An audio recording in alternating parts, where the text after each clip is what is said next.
Troisième édition de Métro News pour la semaine. Bonsoir à toutes et à tous, bienvenue. Au sommaire de l'actualité, le flou persiste autour de la visite de Tony Blair en République dominicaine. Désigné médiateur au conflit haïtiano-dominicain, peu d'informations sont disponibles quant à la visite de l'ancien Premier ministre britannique. Notre correspondant permanent en République dominicaine, Jean-Michel Carrois, nous apportera des précisions dans ce journal. Le parti haïtien Tête Calée se dit favorable à un exécutif bicéphale formé d'un conseil de transition de ses membres. Ce conseil doté de pouvoir présidentiel serait désigné par les parties prenantes. Le Premier ministre Ariel Henry a déposé une gerbe de fleurs à l'École nationale argentine Bellegarde à l'occasion du 36e anniversaire du massacre de la Ruelle Vaillant, au cours duquel plusieurs électeurs ont été tués lors des élections du 29 novembre de 1987. En cette occasion, le chef du gouvernement a appelé à l'union et à la solidarité pour construire une nouvelle Haïti.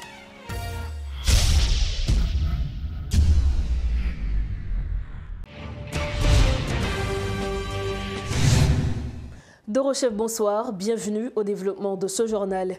En politique, le président du PHTK, Liné Balthazar, annonce que son parti est prêt à entamer des discussions afin de sortir le pays de la crise politique.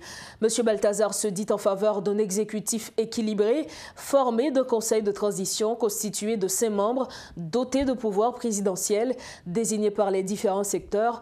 Il estime que les tenants de l'accord du 21 décembre sont libres de désigner l'actuel Premier ministre comme leur représentant au sein de cette structure. Ça fait presque 2 ou 3 mois, la discussion informelle que un groupe politique a gagné avec le Premier ministre là, nous dit, nous proposer la mise en place d'un conseil de transition de 5 membres. Avec, même si sans citer de nom, avec des personnages qui sont à pied. Oui, des personnalités que des secteurs pourraient choisir, oui. Donc, et ça, c'est un bagage qu'on a discuté avec le Premier ministre là depuis le mois de juillet. Maintenant. Donc, nous gagnons une proposition d'un conseil de transition qui gagne 5 nouveaux membres. Enfin, 5 membres dont le 21 décembre pas choisir où monde la donne. Est-ce que nous écartons la possibilité de la présence du personnage en soi du Premier ministre? Mais c'est déjà nous en négociation avec le Premier ministre. C'est-à-dire, dans la proposition, ça nous a accepté qu'il fait partie du conseil de transition de 5 membres. Ça. Non, mais si le 21 décembre choisit, oui. Le 21 décembre a fait partie de des discussions. Contrairement à ça, on a pensé, nous pas dit qu'il faut qu'il aille, non. C'est yo pas voulu tendre, mais nous-mêmes, nous dit, situation pays est trop grave. Pour que nous l'ayons jusqu'au boutisme, c'est faut aller. Non, nous entrons dans le processus de négociation adulte. Avec le 21 décembre, nous dit la première chose, nous mettons un conseil de transition qui est doté de pouvoirs présidentiels, des attributions présidentielles définies par la Constitution à partir de l'article 134 de la Constitution. Donc, le 21 décembre, tant que l'autre force politique va le désigner, il y a un monde dans ce conseil de transition. Nous dit son collège présidentiel qui a gagné les attributions présidentielles définies dans la Constitution. Mais qui est-ce qui ferait office de président de ce conseil? Non, mais ce collège va se choisir un coordonnateur et un président. Nous avons les gens oubliés. Nous avons deux choses que nous demandons qui sont fondamentales pour nous. Un, c'est de remettre en place un conseil de transition qui est doté des attributions présidentielles définies dans la Constitution. Puis deux, c'est mettre en place un conseil électoral provisoire suivant l'esprit de l'article 289 de la Constitution qui définit les 9 institutions qui pourraient désigner membres qui pourraient le conseil électoral provisoire. Donc, ce n'est pas le Premier ministre là, et ses amis qui pourraient choisir 20 personnes et puis mettre les gens. On désigne les institutions. L'article 289 là dit qui institution pour choisir. Si il y a une qui défaille, on avant nous pour nous remplacer par une ou par l'autre. Mais en gros, dans l'article 289 de la Constitution, il y a au moins 7 institutions qui existaient déjà, qui désignaient par la Constitution pour désigner les membres. Pour commémorer le 36e anniversaire du massacre de la Ruelle Vaillant, Le Premier ministre Ariel Henry a organisé une cérémonie d'offrande florale à l'École nationale argentine Bellegarde. Le chef du gouvernement a appelé à l'union et à la solidarité pour construire une nouvelle Haïti basée sur le progrès, l'état de droit et les valeurs démocratiques. Le massacre perpétré il y a 36 ans reste gravé dans les mémoires, rappelant la nécessité de ne jamais oublier les victimes et leurs proches.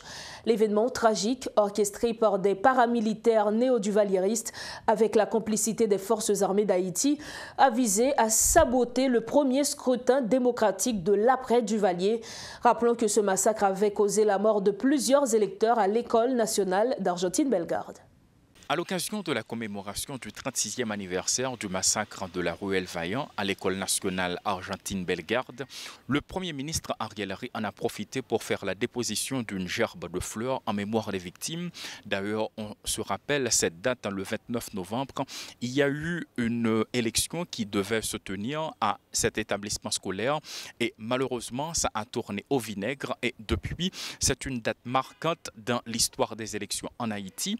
Il faut dire que c'était l'occasion pour le Premier ministre d'observer quelques secondes de silence, mais si certains s'attendaient à ce que le chef du gouvernement fasse des déclarations à cette occasion, eh bien ce n'est pas le cas. Le Premier ministre n'a rien dit en ce qui concerne la presse, mais d'un autre côté, il faut souligner qu'après le départ du Premier ministre, eh bien quelques militants ont fait irruption dans l'enceinte de cette institution scolaire. Ils ont pris la gerbe de fleurs et bon nombre d'entre eux ont fait savoir que ce geste n'est pas considéré de la part de non seulement ceux qui habitent la zone, mais également des militants qui avaient pris le soin de suivre l'activité. Donc ce n'est pas la première fois et loin d'être la dernière. Des citoyens par rapport à leur position politique ne respectent aucune règle en ce qui concerne premièrement les dates historiques et deuxièmement les gestes symboliques. Paul Léel et Rudolph Pierre-Louis pour Télémétropole. En ce qui a trait au conflit haïtiano-dominicain, des commerçants de Ouanamet et de Trou-du-Nord, accompagnés d'individus armés, avaient par effraction ouvert la barrière de la frontière mardi 28 novembre. Ces commerçants ont pu s'approvisionner à Dahbon durant la journée. Des camions de marchandises sont entrés sur le territoire sans contrôle de la douane. Toutefois, les autorités locales avaient rétabli l'ordre en fermant à nouveau la frontière. Cet épisode témoigne de l'opposition de certains commerçants à la fermeture de la frontière. Le conflit né de la construction du canal sur la rivière Massacre entre Haïti et la République dominicaine était au menu des échanges jeudi dernier à Santo Domingo entre l'ancien Premier ministre britannique Tony Blair et le président dominicain Luis Abinader. Pour plus de détails, notre correspondant Jean-Michel Carrois, qui est en République dominicaine, est avec nous ce soir via Zoom. Jean-Michel Carrois, bonsoir. Merci d'être avec nous ce soir. Bonsoir, Rose Berlin, enchanté. Alors, comme je le disais tantôt, l'ancien Premier ministre britannique a eu des rencontres avec le président dominicain autour du conflit né de la construction du canal sur la rivière Massacre. Est-ce qu'on peut dire aujourd'hui que les négociations sont prometteuses ou est-ce qu'il y a des obstacles majeurs encore à surmonter pour parvenir à un accord? Alors écoutez, le président Luis Abinader a été très peu disert sur sa rencontre avec Tony Blair, l'ancien Premier ministre britannique. Il a évoqué très rapidement cette rencontre lors de sa conférence de presse hebdomadaire lundi dernier, en confirmant donc qu'il avait bien reçu Tony Blair et qu'ils avaient bien parlé du problème du canal et de la relation entre la République dominicaine et Haïti. Mais il n'a pas donné de détails sur ce que pourrait faire Tony Blair pour essayer de régler ce conflit. Et il a juste précisé que Tony Blair avait l'intention de venir en République dominicaine déjà bien avant le conflit du canal et qu'il a pris cette décision en Arabie Saoudite lors de cette conférence à laquelle a participé le Premier ministre haïtien Ariel Henry, qui donc a demandé à Tony Blair d'intervenir pour essayer de régler ce conflit. Mais pas de détails, pas de précision. Comme vous savez, il y a une tentative de l'Organisation des États américains, de l'OEA également, pour essayer de régler cette affaire. Une mission est venue tant en République dominicaine qu'en Haïti pour une mission technique, non, pour étudier les données de cette affaire. Mais pour l'instant, donc, pas de précision sur ce qui pourrait permettre de mettre un terme à ce conflit. Puisque vous nous dites qu'il n'y a pas de précision en ce qui a trait à une solution à ce conflit, donc est-ce qu'on ne pourrait même pas parler d'impact de la visite de Tony Blair dans ce cas, Jean-Michel Kawwa? Non, comme je vous le disais, le président Abinader n'a pas donné de précision. Donc, ce qu'on peut en déduire, c'est qu'on n'a pas beaucoup avancé, que cette rencontre à Saint-Domingue n'a pas beaucoup permis de faire avancer le dossier. Comme vous le savez, la position du président Abinader était depuis le début qu'il fallait que les travaux cessent sur le canal haïtien pour qu'une négociation puisse aboutir. Comme vous le savez mieux que moi, les travaux n'ont pas cessé du côté haïtien, donc on en est toujours là. Et je dirais que le conflit maintenant concerne vraiment le poste frontière, surtout le poste frontière d'Arabon-Ouanaminthe, où, comme vous le savez sûrement, il y a eu des incidents ces derniers jours, notamment hier après-midi. Des Haïtiens ont cisaillé la chaîne, le cadenas qui ferme le portail de frontière.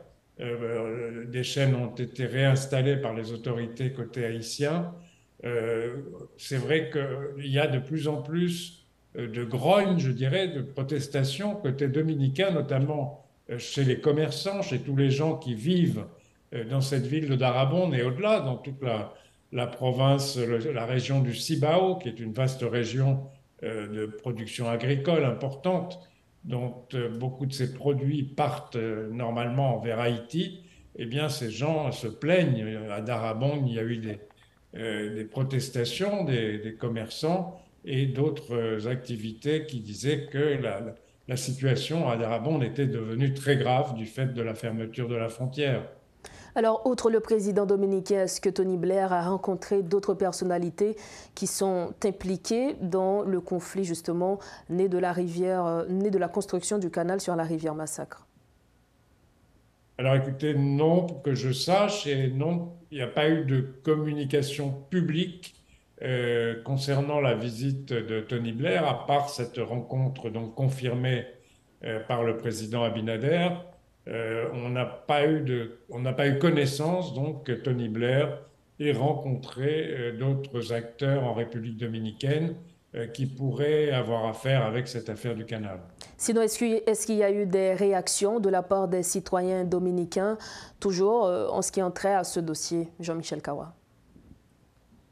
Comme je vous le disais, il y a des réactions, oui, il y a des réactions, notamment à Darabonde, dans la ville de Darabonde, qui est, comme vous le savez, le principal marché binational se situe à Darabonde. Et puis, dans toute la région du Cibao, on sent que un certain nombre de voix s'élèvent pour protester contre cette fermeture de la frontière et contre la gestion du gouvernement et du président dominicain de ce conflit. Il y a également des hommes politiques de poids qui ont critiqué le président Abinader pour la manière dont il a abordé ce conflit. Je pense notamment au président du Parti révolutionnaire dominicain, Miguel Vargas, qui a dit que ce n'était pas une bonne manière, que Haïti était un partenaire commercial trop important pour la République dominicaine et que cette interruption du flux d'échanges portait préjudice davantage à la République dominicaine finalement qu'à Haïti. Alors, ce qu'il faut surtout retenir, c'est qu'il n'y a pas eu de précision quant à la visite de l'ancien Premier ministre britannique, Tony Blair, en République dominicaine. Merci Jean-Michel Kawwa. Merci à vous. Voilà, c'était avec nous notre correspondant en République dominicaine, Jean-Michel Kawwa. Avec lui, nous avions échangé sur la visite de l'ancien Premier ministre britannique, Tony Blair, en République dominicaine jeudi dernier. Parlons à présent justice. À Metro News, l'ex-sénateur Joseph Lambert exige à l'administration du Sénat de clarifier les informations contenues dans le rapport de l'ULCC. Ce rapport met en cause l'ancien président du Sénat dans une affaire de détournement de biens publics. L'ancien parlementaire affiche sa volonté de coopérer avec la justice. Il a annoncé son intention de se présenter devant le commissaire du gouvernement pour fournir des explications détaillées concernant 4 véhicules du Sénat qui seraient actuellement en sa possession. Il a exprimé ses regrets face aux dénonciations calomnieuses diffusées sur les réseaux sociaux, soulignant que ces attaques portent atteinte à sa famille. Dans un rapport de l'ULCC, avec tous ces éléments de preuve dont je dispose, pour que la République, pour que le monde national et international soit informé et sache que Joseph Lambert a détourné les biens publics et que des gens sur les réseaux sociaux et des gens qui n'ont agence en ligne déclaré, alors que je pensais que c'était fait équilibre, déclaré que Joseph Lambert est un voleur de véhicules et désormais on va l'appeler Lambert Nègre Machine. Nous avons une famille quand même. Nous avons moi-même. Il y a un minimum qu'il faut préserver et sauvegarder. Et c'est pour cette raison que j'ai choisi de sommer l'administration du Sénat, la DGI, pour justifier dans un délai de 24 heures. Est-ce que vous êtes d'accord avec ça ULCC écrit là? Parce que ULCC pas qu'à écrire sans pas demander d'écrire. Si vous avez invité l'ULCC au Sénat, ou bien l'ULCC choisit lui-même d'aller dans le Sénat, il faut qu'il parle à moun. Moi-même, l'ULCC va parler avec moi. Il faut que l'ULCC dise dans le Sénat avec qui est-ce qu'elle parle. Et il faut que le secrétaire général Sénat, à Ikounia qui là, il faut qu'il dise moi, est-ce que c'est lui-même qui va l'ULCC information pour information engagée lui-même? Et pour quelle raison que l'information ça pendant que nous avons tout ça en ma possession et à la disposition aussi de l'administration du Sénat avec copie conforme, procès-verbal juge de paix et accusé réception, lettre responsive à toute demande, et puis pour qu'aujourd'hui je sois sali. La presse ne pourra pas me laver. J'ai passé 10 ans pour essayer de prouver mon innocence avec l'affaire Chelson. Mais j'ai subi, j'ai souffert dans mon âme, dans ma chair, l'affaire Chelson. Et ce n'est que 10 ans après. Très calmement, le monsieur sort de prison. Et puis il dit, moi excusez-vous, parce que je t'ai indûment erreur. Je t'ai poussé à me faire ceci, je t'ai poussé à me faire cela. Mais qui ça va retirer ça sur les réseaux sociaux? Je suis Chelson Sadon, identifié au numéro. Cette membre de phrase, monsieur, me hante l'esprit à longueur de journée. Et combien de monde qui va laver ça pour moi? Ça est sûr, ça. Qui est-ce qui va laver pour moi? On simple visite par devant le parquet. Je sais que je vais entrer tout blanc au parquet de Port-au-Prince, rencontrer le commissaire Hilder, et rentrer chez moi tout blanc. Parce que déjà, je suis blanc comme neige. C'est en réalité. Et c'est pour cette raison que je dis que si d'autres pensent qu'ils ne doivent pas présenter par devant le commissaire du gouvernement, moi j'y vais. Et je vais attendre l'invité. Je vais attendre. Je suis invité et c'est moi qui vais attendre. Pourquoi? Parce que dans ce pays, il faut cesser de casser les gens, de martyriser les gens, et ceci d'honnêtes gens. Un métier essentiel, aujourd'hui délétère. Le quatrième pouvoir ne peut plus jouer son rôle efficacement dans la société haïtienne, car, outre les assassinats en 2022, au moins 6 journalistes ont été victimes de tentatives d'enlèvement et une dizaine d'autres ont été victimes de voies de fait, d'actes d'intimidation et de menaces.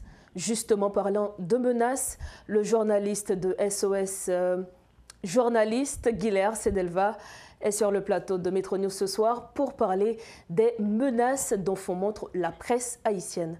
Bonsoir Guilher Sedelva, merci de votre disponibilité. Bonsoir Berly, bonsoir à tous les téléspectateurs et téléspectatrices de Metro News. Donc c'est un plaisir pour moi d'être ici et de répondre à vos questions. Alors justement, nous allons parler des menaces que certains journalistes subissent aujourd'hui.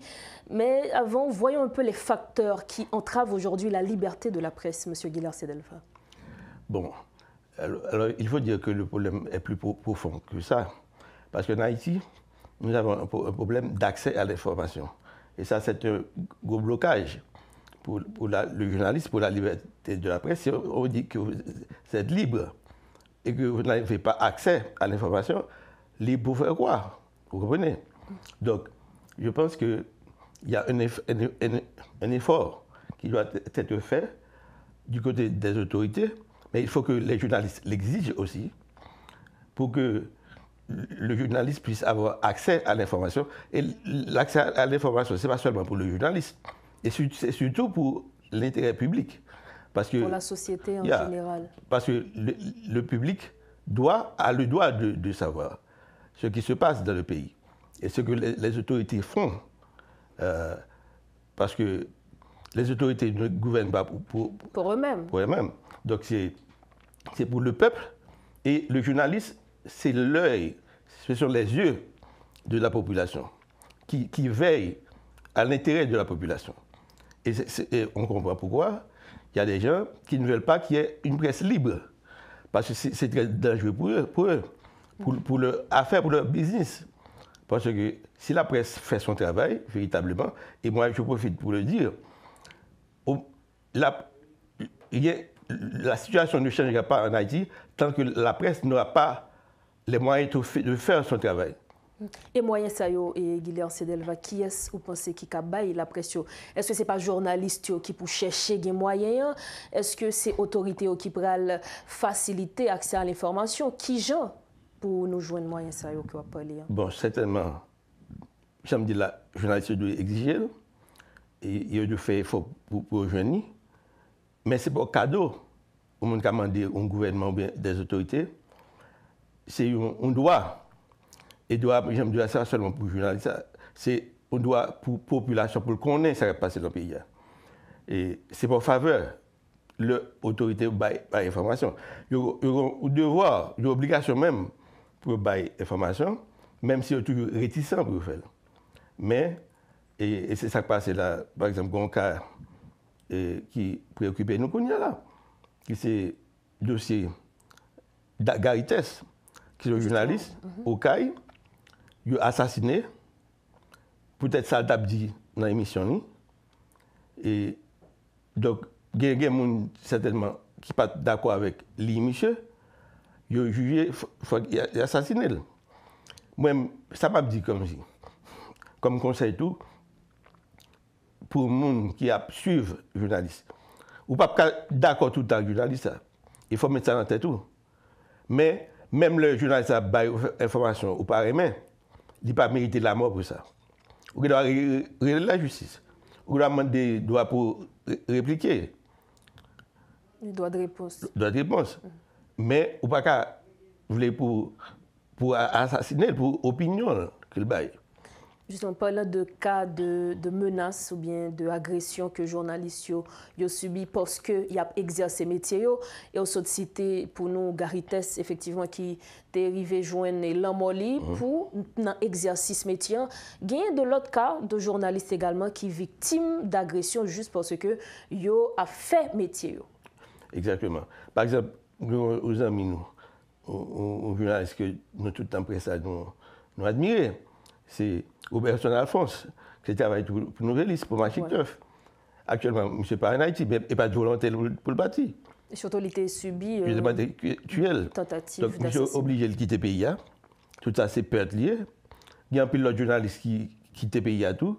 Et il y a l'autre qui est dans le pays, mais qui n'a pas fait travail normalement. Correctement. Parce que, c'est facile pour dire la presse libre. Mais j'aime ce là. Si l'autorité refuse l'information, et nous connaissons qui corruption dans le pays. Depuis combien de fois vous tendez, et comme si des reportages en profondeur, que les journalistes aient accès à ces informations, ça c'est vraiment exceptionnel, ça fait. Ce n'est pas un bail qui est routine. Oui, justement, là, nous avons quand même ouvert ça qui est pour avec journalisme d'investigation, de journalistes qui spécialisés. Donc, c'est en quelque sorte, on veut faire ressortir toute barrière que nous-mêmes, en tant que journalistes haïtiens, nous gagnons pour nous exercer le métier. Exactement. Et il m'a dit, et m'a retourné sur la question au cas là, parce que très souvent, on les font allusion. Parce que, le dossier là, qui, pendant que la gouverne sur l'île actuellement là, ce dossier, Garité ça, j'en ai parlé là. Côté, actuellement, là, pendant parler à un journaliste qui a mangé prison, je dis là. Mais il a mangé prison mal. Injustement. Injustement. Il met monsieur en prison. Sur un journaliste ou l'autre journaliste qui s'en mille, qui mourit, que monsieur lui-même, il s'est dit victime. Mais le commissaire gouvernement parle l'autre pour l'arrêter, c'est monsieur. Alors que, est-ce qu'on a plus de détails sur le dossier ça, ou bien c'est un dossier que, au niveau de SOS Journaliste, n'a pu gérer de très près. De très près. Donc, c'est le 18 octobre 2022, Garites, qui travaille dans l'émission Le Bon FM, ok? Donc, il a enlevé monsieur. Alors, il a enlevé là, monsieur disparaît. Il pas ouais. Et puis, le 24 octobre 2022, il a joué un corps monsieur, cadavre monsieur, dans le côté des Foucault. Et nous songeons, Jean, ça a fait tout bruit dans la presse. Exactement. Donc dossier ça, c'est juge Robert Jourdain qui a instruit. Donc, juge là, de bonne foi, moi, je me parle avec, moi, c'est au sujet de juge là, moi, je suis un juge extraordinaire, je suis un juge qui veut le travail. Bien entendu, je vais profiter pour me tout dire ça, pour ne pas m'oublier. Juge là, il y a un qui Foissendou, qui est que c'est que moi, juge là, c'est le gouvernement, il n'y a pas de moyens pour fonctionner. Bon, c'est vrai, il faut la sécurité. Mais juge là, pas de machine.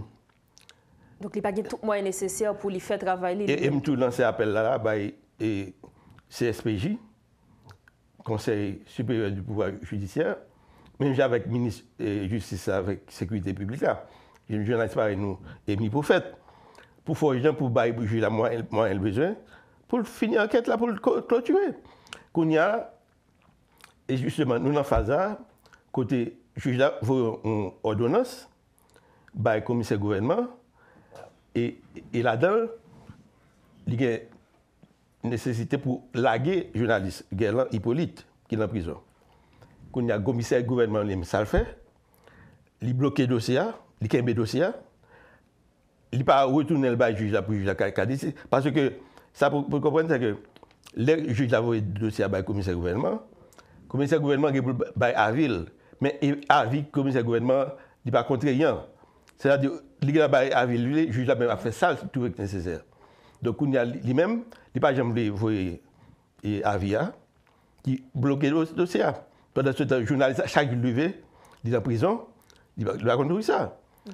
Et donc, nous-mêmes, c'est ça que nous demander pour que une libération immédiatement et pour nous soient capables de faire coller pour le tuer. Alors, pour nous finir, nous connaissons que vous ancien ministre, journaliste Guilherme Sedelva, qui j'ai autorité, tu doit réagir, selon même, pour nous finir face ensemble avec toute atteinte ça dans ça qui vient pour avec liberté de la presse jeudi dans le pays. Eh bien, ça pour faire, c'est des exemples qui peuvent tracer. Ça fait le cas ça continue, c'est parce que justement, par exemple, les prédateurs, ils ont gardé, il n'y a pas de gens qui sont en prison, pas de gens qui sont arrêtés, ils sont condamnés, ils ont dit qu'ils continuent à faire ça.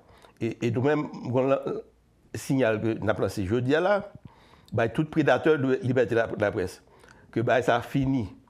Nous-mêmes, la presse a fini avec ça une fois pour toutes. Un prédateur de la presse, nous avons fait publicité dans le monde entier. Bon, les publicités, on comprend bien, parce qu'il y avait une populaire. Dans le pays, il y a des étrangers de tous côtés. Tout le monde connaît mal qu'il a fait. Donc, on a dénoncé. On a dénoncé systématiquement. Et je suis venir là, il y a des spots que nous allons mettre dehors. pour attendre dans tous les médias pour dénoncer Mounsao et pour assurer nous que le plan ne va pas passer. Nous sommes au terme de ce journal, mais avant de partir, voici le rappel des titres à la une de ce mercredi. Le flou persiste autour de la visite de Tony Blair en République dominicaine. Désigné médiateur au conflit haïtiano-dominicain, peu d'informations sont disponibles quant à la visite de l'ancien Premier ministre britannique. Notre correspondant permanent en République dominicaine, Jean-Michel Carrois, nous a apporté des précisions dans ce journal. Le parti haïtien Tête Calée se dit favorable à un exécutif bicéphale formé de conseils de transition de ses membres. Ce conseil, doté de pouvoirs présidentiels, serait désigné par les parties prenantes. Le Premier ministre Ariel Henry a déposé une gerbe de fleurs à l'École nationale Argentine Bellegarde à l'occasion du 36e anniversaire du massacre de la ruelle Vaillant, au cours duquel plusieurs électeurs ont été tués lors des élections du 29 novembre 1987. En cette occasion, le chef du gouvernement a appelé à l'union et à la solidarité pour construire une nouvelle Haïti. C'est la fin de Métro News. Merci de votre attention. Prochain rendez-vous demain jeudi. Restez sur Métropole. Bonsoir.